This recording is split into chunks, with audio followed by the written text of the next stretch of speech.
ഇന്ന് രാവിലത്തെ മോർണിംഗ് ആക്ടിവിറ്റിയിൽ എല്ലാവരും നല്ല രീതിയിൽ ഒന്ന് സംസാരിക്കുന്നത് ഞാൻ കണ്ടു കേട്ടോ. ഈ സീസണിൽ ആദ്യമായിട്ടാണ് ഒരു മോർണിംഗ് ആക്ടിവിറ്റിയിൽ പോയിന്റുകൾ എടുത്തു പറഞ്ഞ് എല്ലാവരും അങ്ങോട്ടും ഇങ്ങോട്ടും അമ്പ് ചെയ്ത് സ്കോർ ചെയ്യുന്നത്. ട്രസ്റ്റ് ഇഷ്യൂസ് തോന്നിയത് ആരൊക്കെയാണ് എന്ന് പറയണം ഓരോരുത്തരും. അതായിരുന്നു രാവിലത്തെ മോർണിംഗ് ആക്ടിവിറ്റി. ഇതില് ഋഷി വേഴ്സസ് ശരണ്യ ഗെയിം, ഇന്നലത്തെ ആ ഒരു പ്രശ്നം, ആ ഒരു ഗെയിം പുറത്തു വന്നു. ശ്രീരേഖ വേഴ്സസ് യമുന ഗെയിം, അത് 2-3 ദിവസമായിട്ട് നടന്നുകൊണ്ടിരിക്കുന്ന ഒരു കളിയാണ്, അതും പുറത്തു വന്നു. പിന്നെ റസ്മിൻ ജബ്രികൾ വേഴ്സസ് ജിൻഡോ, പിന്നെ ജബ്രികൾ വേഴ്സസ് നോറ, അൻസിബ വേഴ്സസ് ജിൻഡോ, അതേപോലെ ജാൻമണി വേഴ്സസ് നോറ. അങ്ങനെ പല ഗെയിമുകളും പുറത്തു വന്ന ഒരു മോർണിംഗ് ടാസ്ക് ആയിരുന്നു ഇന്നത്തേത്. എല്ലാവരും നല്ലപോലെ കൊള്ളിച്ചു പറഞ്ഞു ഓരോ വാക്കും, അത് നല്ല അമ്പ് ചെയ്ത് തന്നെ പറഞ്ഞു. ഇതിൽ എടുത്തു പറയേണ്ടത് ജിൻഡോയുടെ ആ ഒരു പ്രസംഗമാണ്. എനിക്ക് 1, 2, 3 അല്ല മക്കളെ, 19 തലകളുണ്ട്. നിങ്ങളെല്ലാരെയും പഠിച്ചിട്ട് തന്നെയാണ് ഞാൻ ഇവിടെ കളിക്കുന്നത്.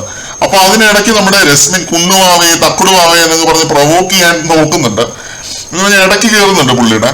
മിണ്ടാതിരിയുടെ ഈ ചട്ടമ്പി ടീച്ചറെ, ഞാൻ സംസാരിക്കട്ടെ, ഇത് എന്റെ സ്പേസ് ആണ് എന്ന് ജിൻഡോ ഒരു ഒറ്റ മാസ് ഡയലോഗ് അടിക്കുന്നു. ഇതിനുശേഷം രശ്മിന്റെ വെടി തീർന്നു. ആ ഒരു ചെരുപ്പെടുത്ത് കയ്യിൽ പിടിച്ച് ഇങ്ങനെ പല്ലും കടിച്ച് ഇങ്ങനെ ഇരിക്കുന്നത് ബിഗ് ബോസ് സൂം ചെയ്ത് കാണിക്കുന്നുണ്ട്. ആ ചെരുപ്പെടുത്ത് ഇങ്ങനെ തറയിൽ അടിക്കുന്നുണ്ട് കലിപ്പിച്ച്. രശ്മിൻ നല്ല കലിപ്പിലായിരുന്നു. മിക്കവാറും ആ ചെറുപ്പെടുത്ത് എറിയുമെന്നാണ് ഞാൻ ഓർത്തത്. ജിൻഡോയും അതെ, രശ്മിന്റെ അങ്ങോട്ടുള്ള അപ്രോച്ച് പോലെ തന്നെ ആയിരിക്കും ഇനി അങ്ങോട്ട് ജിൻഡോയുടെ ആ ഒരു അപ്രോച്ചും. അതുകൊണ്ട് ചട്ടമ്പി ടീച്ചർ വലിയ റാണി ലക്ഷ്മിബായി ഒന്നും കളിച്ചോണ്ട് അങ്ങോട്ട് ചെല്ലണ്ട. അമ്മാതിരി മാസാണ് പുള്ളി ഈ ഒരു മോർണിംഗ് ആക്ടിവിറ്റിയിൽ കാണിച്ചത്. ഒരു രക്ഷയില്ലായിരുന്നു. ജിൻഡോ ഷോ ആയിപ്പോയി. എല്ലാരും അതുവരെ ഭയങ്കര ഗെയിമൊക്കെ കളിച്ചു വന്നിട്ട് ലാസ്റ്റ് ജിൻഡോ വന്ന ഒരു ഒറ്റ ഡയലോഗ്, അതോടെ ജിൻഡോയുടെ ഒരു സ്കോറിംഗ് ആണ് നമ്മളവിടെ കണ്ടത്.